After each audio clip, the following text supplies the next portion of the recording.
So today I am going to report my topic about Il Filibusterismo published in Gent in 1891. So overview. In October 1887, he began writing it in Calamba while practicing medicine.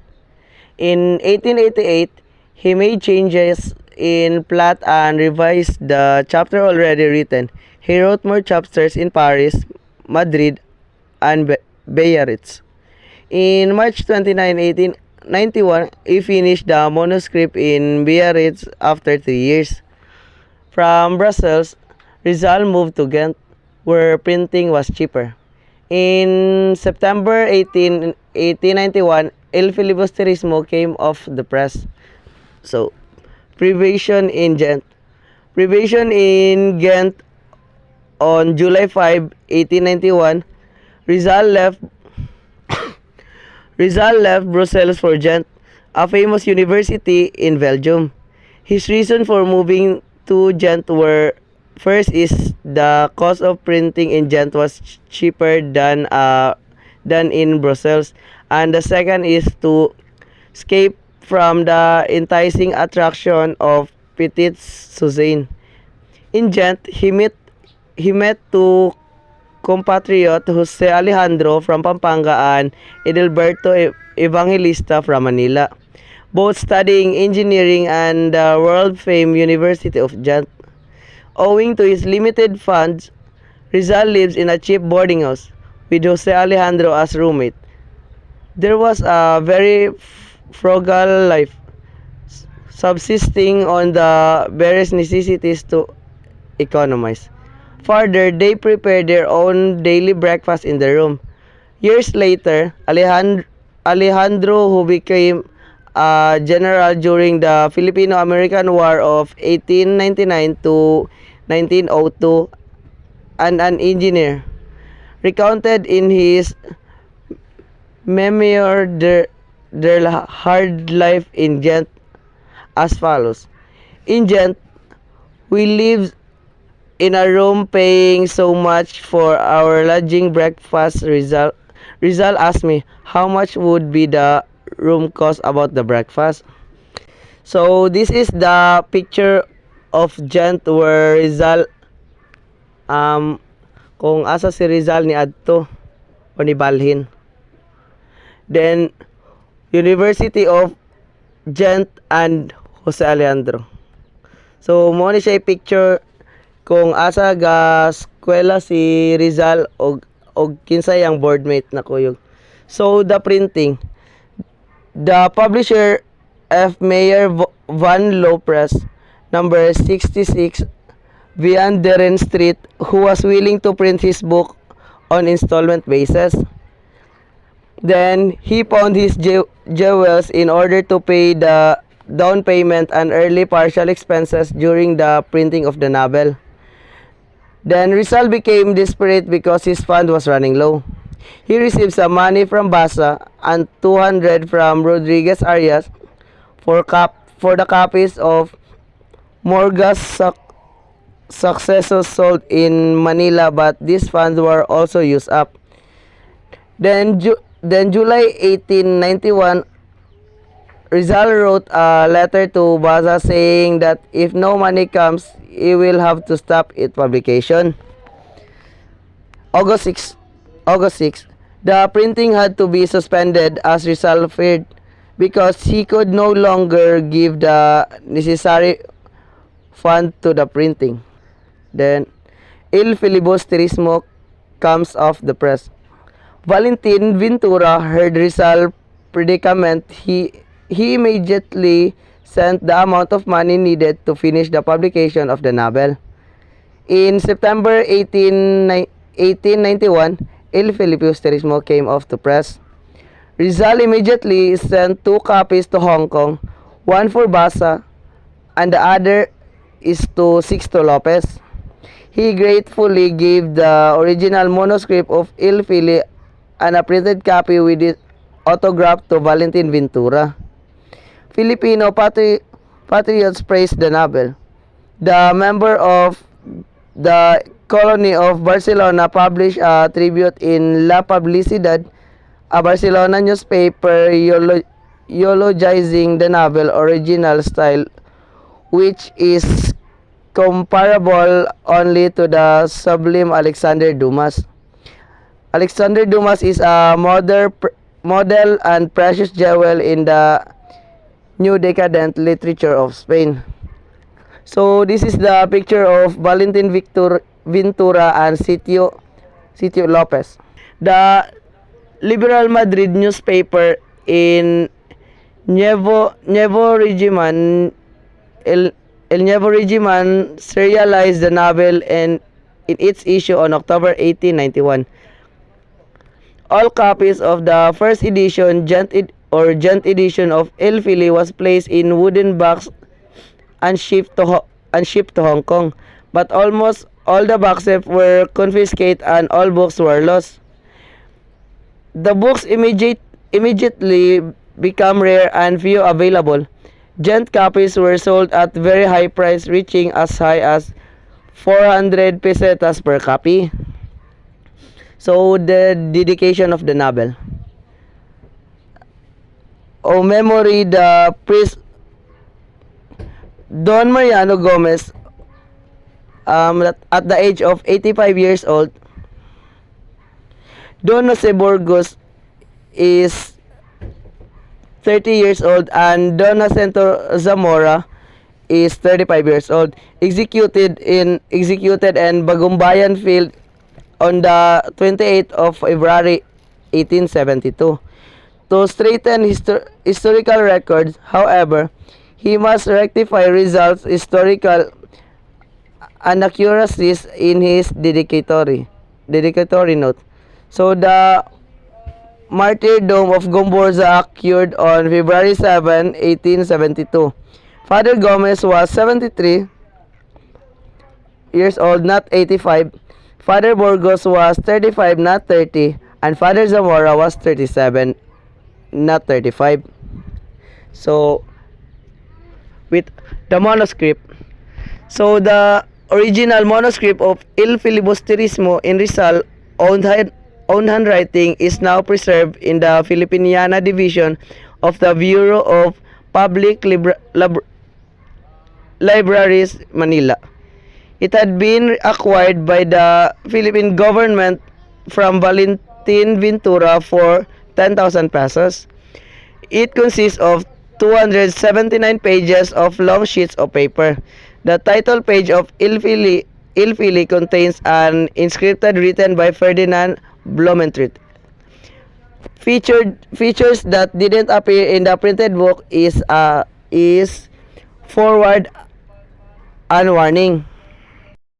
So in my topic, the synopsis of El Filibusterismo. First is Simon. Simon is the main protagonist of the story, a rich jeweler. Then second is Doña Victorina. Doña Victorina is the ridiculously a pro-Spanish woman Tibarcio. Then the Espadana. The Espadana is the husband of Doña Victorina. Paulita Gomez. So Paulita Gomez is a beautiful niece of Don Tiburcio. Ben Zaib. Ben Zaib is a Spanish journalist who writes silly articles about Filipinos. Padre Sibayla. Padre Sibayla is a vice rector of UST. Padre Camora. So si Padre Camora is a Spanish priest of Tiani. Don Custodio. Don Custodio is the pro-Spanish Filipino holding a high position in the government. Padre Salve. Padre Salve is a Franciscan friar, a former cura of San Diego. Padre Irene. Padre Irene is a kind friar who was a friend of Filipino student. Padre Florentino. Padre Florentino is a retired scholarly and patriotic Filipino priest. Then Isagani. Isagani is a nephew of Padre Florentino and a lover of Paulita. Basilio. Basilio is the son of Sisa and promising medical student. Kapitan Tiago. Kapitan Tiago is a patron of Basilio. Quiroga. Quiroga is a rich Chinese merchant. Kabisang Talis. Kabisang Talis is the father of Julie disposes of his land in Chani by friars. Julie. Julie is the lover of Basilio. Makaraig. Makaraig is a rich and leader of Filipino students in their movement to learn Spanish in academy. Padre Milon. Padre Milon teaches physics in UST without experiment. Placido. Placido Penitente. Placido Penitente students of Padre Milon who became disoriented because of the poor method of instruction. Senior Pasta. Senior Pasta is the old Filipino lawyer who refused to help Filipino students in their advocacy. Tandang Selo. Tandang Selo is the grandfather of Julie. Mr. American. Mr. American is the owner of sideshow at the Fair of Quiapo exhibiting an Egypt mummy. Sandoval. Sandoval is a Spanish student to support the cause of the Filipino student to propagate the teaching of Spanish. Cabezang Andang. Cabezang Andang is the mother of Placido Penitente. Pipay. Pipay is the pretty dancer and mistress of Don Custodio. Padre Fernandez. Padre Fernandez is a good Dumatican friar and friends of Isagani. Don Timotco. Don Timotco is a father of Juanito Pilaes. Tano. Tano is the son of Cabezang Talis and brother of Julie. Chichay. Chichay is the silversmith who made the bridal earrings for Paulita Gomez. So the characters from El Filibusterismo were drawn by Rizal from real life is Padre Florentino was Father Leoncio Lopez. Isagani was Vicente Ilostre and Paulita Gomez was Leonor Rivera. So Nole and Il Fili compared. So the issue of which is the superior novel. Nole or the Fili was purely academic, but both are good novels from the point of view of history.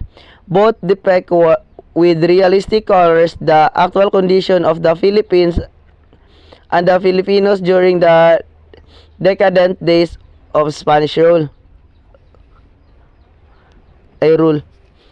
Both are instrumental in awakening the spirit of Filipino nationalism. Both are responsible in paving the ground for Philippine Revolution that brought about the downfall of Spain. Il Fili is a true twin of Noli. Then the unfinished third novel. In September 22, 1891, Rizal wrote the Blooming saying that he is thinking of writing a third novel where ethics will play principal role. In October 1891, boarded the steaming Melbourne in Marseilles bound to Hong Kong. During the voyage, he wrote the third novel in Tagalog in which he intended for Tagalog readers. In Hong Kong, he continued it, but did not finish it because his Tagalog was inadequate for literary purposes. The unfinished three novels has no title. It consists of 44 pages in Rizal's handwriting. The manuscript is still preserved in Bureau of Public Libraries. The hero of novel was Kamandagan, a descendant of Lakandula, last king of Tondo.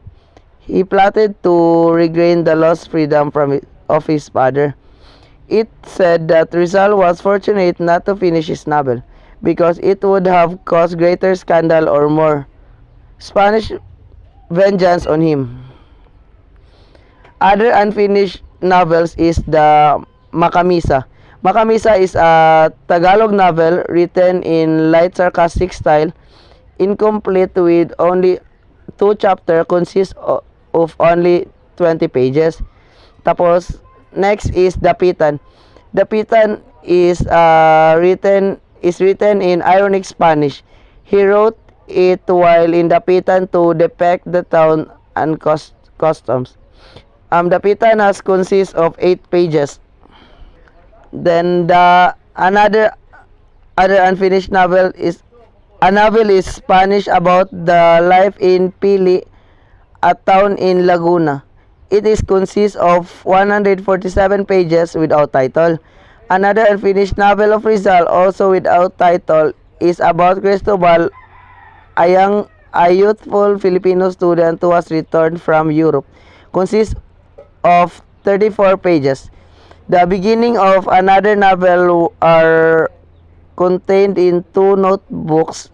The first notebook contains 31 written pages, while the second contains 12 pages, written in a Spanish style or written in Spanish, and the style is ironic. So that is all about my topic, chapter 19, Il Filibusterismo, published in Ghent. That's all. Thank you.